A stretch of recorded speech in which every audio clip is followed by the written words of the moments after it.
अनंत जीवन के वचन यूहन्ना रचित सुसमाचार अध्याय 9। जाते हुए उसने एक मनुष्य को देखा जो जन्म से अंधा था। उसके चेलों ने उससे पूछा, हे रब्बी, किसने पाप किया था कि यह अंधा जन्मा, इस मनुष्य ने या इसके माता पिता ने? यीशु ने उत्तर दिया, न तो इसने पाप किया था न इसके माता पिता ने, परंतु यह इसलिए हुआ कि परमेश्वर के काम उसमें प्रकट हो। उसने मुझे भेजा है, हमें उसके काम दिन ही दिन में करना अवश्य है। वह रात आने वाली है जिसमें कोई काम नहीं कर सकता। जब तक मैं जगत में हूँ तब तक जगत की ज्योति हूँ। यह कहकर उसने भूमि पर थूका और उस थूक से मिट्टी सानी, और वह मिट्टी उस अंधे की आंखों पर लगाकर उससे कहा, जा शीलो के कुंड में धो ले। शीलो का अर्थ भेजा हुआ है।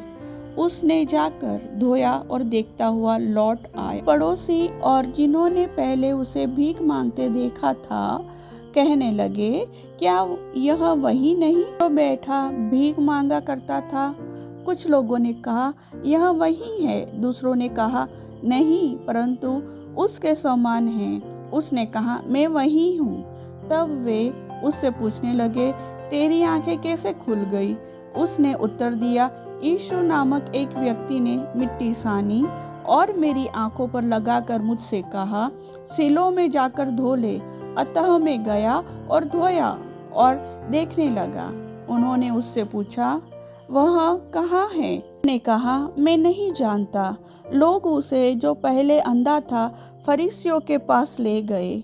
जिस दिन यीशु ने मिट्टी सानकर उसकी आंखें खोली थी, वह शब्द का दिन था। फिर फरीसियों ने भी उससे पूछा कि उसकी आंखें किस रीति से खुल गई। उसने उनसे कहा, उसने मेरी आंखों पर मिट्टी लगाई, फिर मैंने धो लिया और अब देखता हूँ।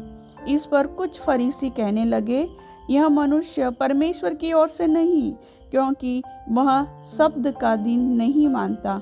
दूसरों ने कहा, पापी मनुष्य ऐसे चिन्ह कैसे दिखा सकता है?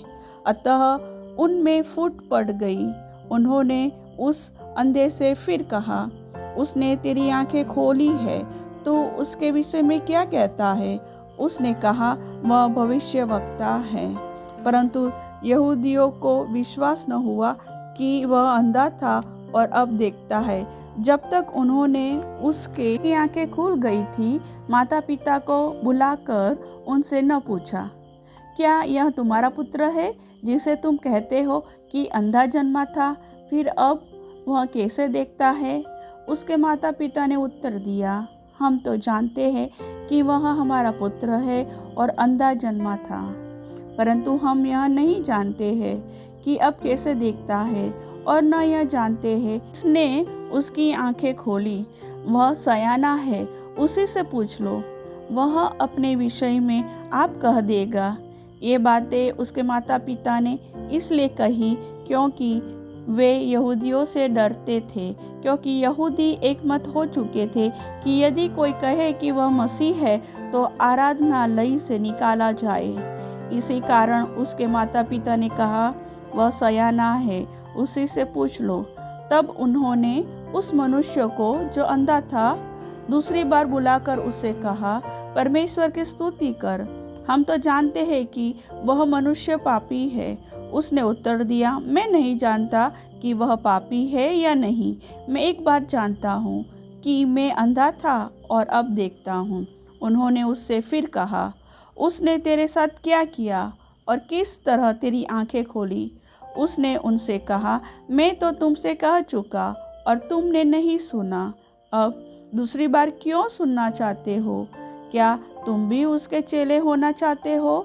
तब वे उसे बुरा भला कहकर बोले, तू ही उसका चेला है, हम तो मूसा के चेले हैं। हम जानते हैं कि परमेश्वर ने मूसा से बातें की, परंतु इस मनुष्य को नहीं जानते कि कहाँ का है।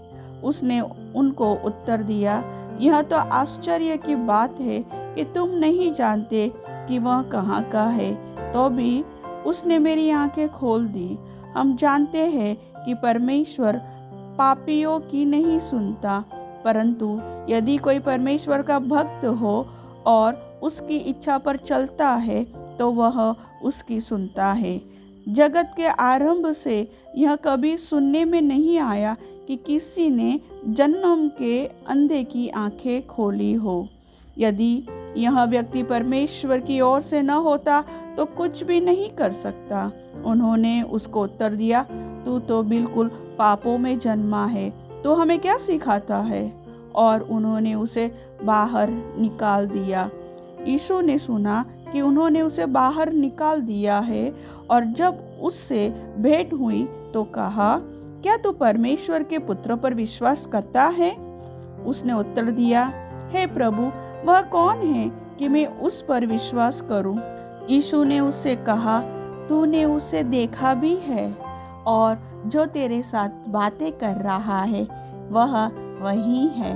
उसने कहा, हे प्रभु, मैं विश्वास करता हूँ, और उसे दंडवत किया। तब यीशु ने कहा, मैं इस जगत में न्याय के लिए आया हूँ, ताकि जो नहीं देखते वे देखें और जो देखते हैं वे अंधे हो जाए। जो फरीसी उसके साथ थे उन्होंने ये बातें सुनकर उससे कहा, क्या हम भी अंधे हैं?